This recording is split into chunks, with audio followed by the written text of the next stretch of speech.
அனைத்தும் அட் 300 நொடிகள் நிகழ்ச்சிக்கு இன்றைய சிறப்பு விருந்தினர் திரு பெர்னாடி சாமி அவர்கள். வணக்கம் சார்.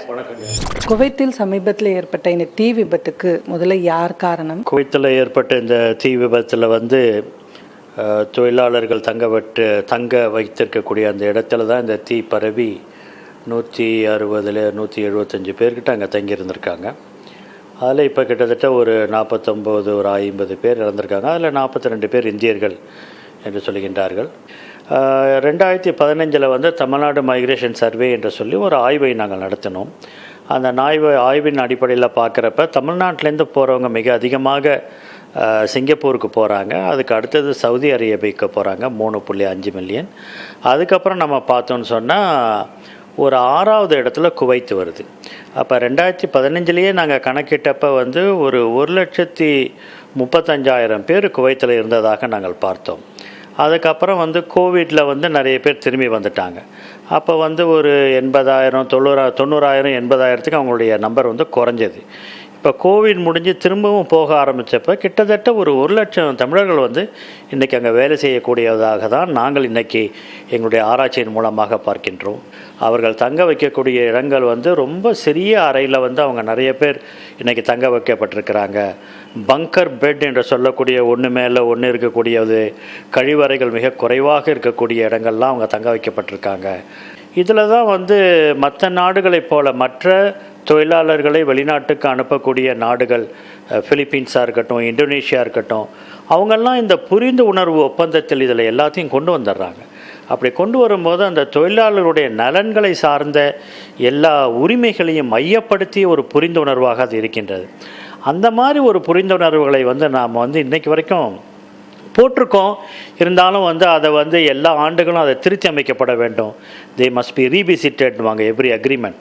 அந்த மாதிரி அதை ரீவிசிட்லாம் பண்ணி அதை மாற்றி அமைக்காத காரணத்தினால தொழிலாளர்கள் இருக்கக்கூடிய ஒரு அவல நிலை இந்த தீ விபத்தால் என்று நமக்கு தெரிய வந்திருக்கிறது. இதுக்கு யார் பொறுப்பு? இவ்வளோ பெரிய விபத்து நடக்கும்போது குறைந்தபட்சம் உடனடியாக அதை போய் சரி பண்ணக்கூடிய வேலையை அங்கே இருக்க அரசு செஞ்சுருக்கணும். அந்த அரசுக்கு பொறுப்பு இருக்கா இந்த தொழிலாளர்கள் மேலே? இங்கேருந்து போனதுனால இந்திய அரசுக்கு இதில் என்ன மாதிரியான பொறுப்பு இருக்குது? குவைத் அரசு தான் இதுக்கு முதல் பொறுப்பாளராக இருந்து அவர்களுக்கு வேண்டிய எல்லா உதவிகளையும் செய்யணும். அப்படி செய்வதாக நம்ம இப்போ கேள்விப்படுறோம். ஹாஸ்பிட்டலுக்கெல்லாம் ஆச்சுட்டு போயிருக்காங்க, கொடுக்குறாங்கன்னு சொல்லிட்டு. அதனால் இந்தியாவுக்கும் இது தார்மீக பொறுப்பு இருக்கின்றது. அதே போல் அனுப்பக்கூடிய மாநிலங்களுக்கும் பொறுப்பு இருக்கின்றன. இப்போ கேரளாவில் பார்த்திங்கன்னா ஹெல்த் மினிஸ்டர் அங்கே போயிட்டாங்க. அந்த ஹெல்த் மினிஸ்டர் அவங்க உடனே கேரளாவிலேருந்து அனுப்பிச்சிட்டாங்க.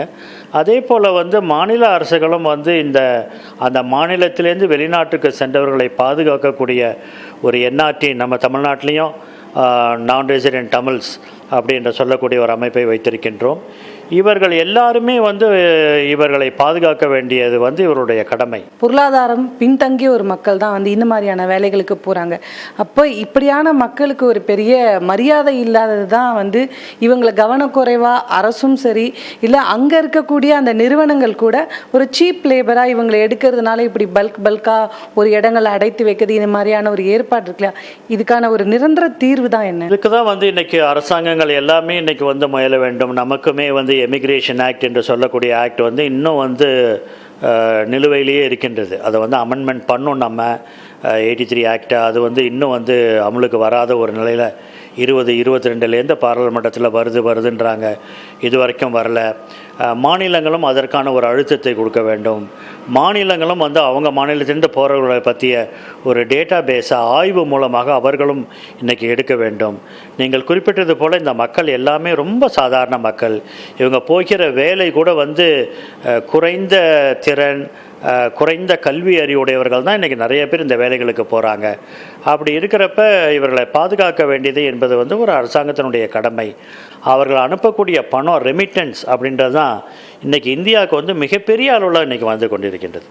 125 பில்லியன் இன்றைக்கி இந்தியாவுக்கு 2023 வந்திருக்கு. தமிழ்நாட்டில் நாங்கள் 215 கணக்கிட்டப்பயே 68 கோடி தமிழ்நாட்டுக்கு வந்ததாக நாங்கள் 61 கோடி தமிழ்நாட்டுக்கு வந்ததாக நாங்கள் கணக்கிட்டோம். அப்போ பெரும் வகையில் அந்நிய செலவாணியை இன்றைக்கி ஈட்டி தருகின்ற இந்த ரெமிட்டன்ஸை கொண்டு வர அவர்கள் பாதுகாக்கப்பட வேண்டும், மதிக்கப்பட வேண்டும். பல முக்கியமான கருத்துக்களை தெரிவிச்சதுக்காக நன்றி சார்.